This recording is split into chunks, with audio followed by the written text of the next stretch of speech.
Good day everyone, especially to our beloved instructor Ma'am Ana Monicasi Paculaba. Today, I am going to demonstrate the steps on how to protect computer or mobile devices from malware and other viruses and to perform the core rules of networking. But before that, let me introduce myself to you. I am Kim A. Mundigo, 18 years old from Barangay Campiac, San Sebastian, Samar. A student of Samar State University and taking a course of BS Information Technology.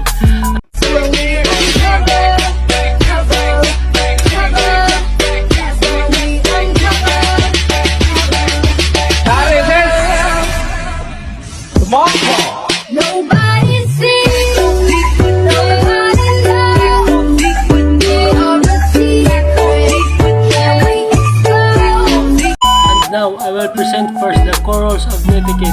Core rules of etiquette or network etiquette is concerned with the proper way to communicate in an online environment. Consider the following rules adapted from Virginia She's the core rules of etiquette whenever you communicate in the virtual world. Rule number 1. Remember the human when communicating electronically, whether through email, instant message, discussion, post, text, or some other method. Practice the golden rule. Do unto others as you would have others do unto you. Remember, your written words are read by real people, all deserving of respectful communication. Before you press send or submit, ask yourself, would I be okay with this if someone else had written it? Rule number 2. Adhere to the same standards of behavior online that you follow in real life. While it can be argued that the standards of behavior may be different in the virtual world, these certainly should not be lower. You should do your best to act within the laws and ethical manners of society whenever you inhabit cyberspace. Would you behave rudely to someone face to face? On most occasions, no. Neither should you behave this way in the virtual world. Rule number 3. Know where you are in cyberspace. Etiquette varies from domain to domain.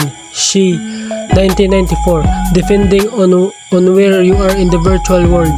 The same written communication can be acceptable in one area, where it might be considered inappropriate in another. What you text to a friend may not be appropriate in an email to a classmate or colleague. Can you think of another example? Rule number 4. Respect other people's time and bandwidth. Electronic communication takes time. Time to read and time in which to respond. Most people today lead busy lives, just like you do, and don't have time to read or respond to frivolous emails or discussion posts. As a virtual world communicator, it's your responsibility to make sure that the time spent reading your words isn't wasted. Make your written communication meaningful and to the point extraneous text or superfluous graphics or attachments that may take forever to download.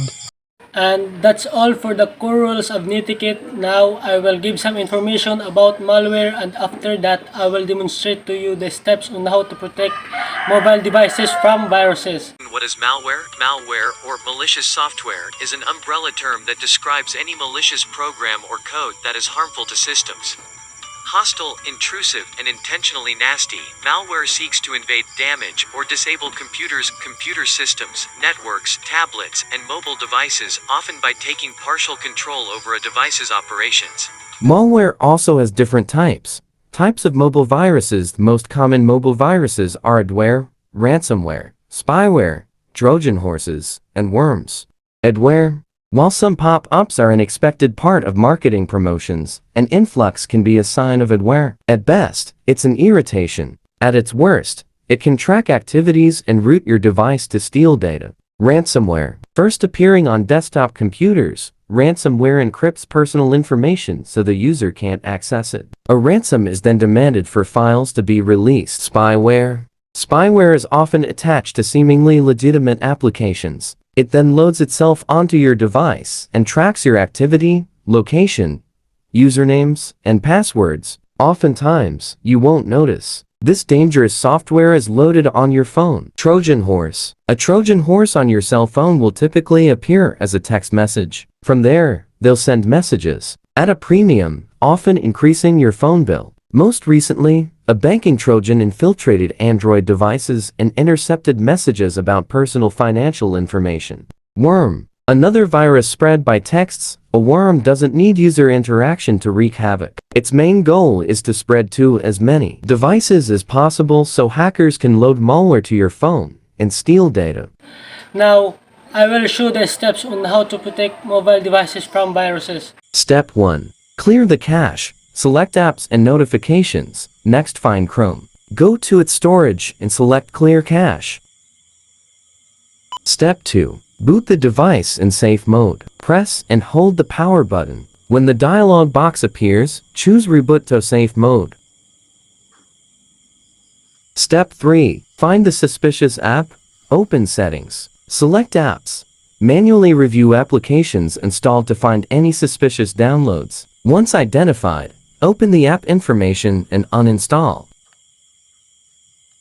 Step 4. Enable Play Protect. While antivirus is the most secure way to protect your Android against malware, Play Protect is a built-in software that can be useful as a secondary protection measure. To enable, choose the Play Store app. Turn on the option to scan your device for security threats. And that's all for the information regarding the steps on how to protect mobile devices from malware and other viruses. Thank you for watching.